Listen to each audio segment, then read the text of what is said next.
కష్టంగా వచ్చింది నేను సంతోషంగా చెప్పగలుగుతాను. గతంలో ఎక్కడో ఒకసారి ప్రోగ్రామ్ అవుతుండే అక్కడ మనం వార్తలలో లేకపోతే తెల్లారి పేపర్లలో ఎక్కడో చూసుకోలేం. కానీ ఈరోజు మనమే చేసుకుంటాం, ప్రతి గ్రామంలో మనమే అందరూ పిలుచుకొని సంతోషంగా చేసుకుంటాం. అంటే ఎంత సంతోషిద్దాం.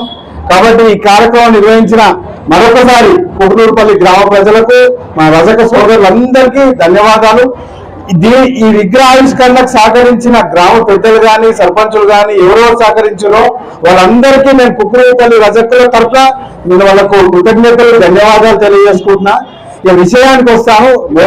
పొద్దున్న చెప్తే అయినా ఒక 2 అంశాలు చెప్తా. ఒకటే, చాకలి ఐలమ్మ, తెలంగాణ వీరనారి చాకలి ఐలమ్మ 129వ జయంతి కార్యక్రమం ఈరోజు. ఈ ఐలమ్మ గారు ఎవరు, ఎందుకు ఈ కార్యక్రమాలు ఎందుకు నిర్వహించుకుంటాం జయంతి రోజు అంటే ఒకటే, మనందరికీ తెలుసు, ఒక అట్టడుగు వర్గాల నుంచి ఆ రోజు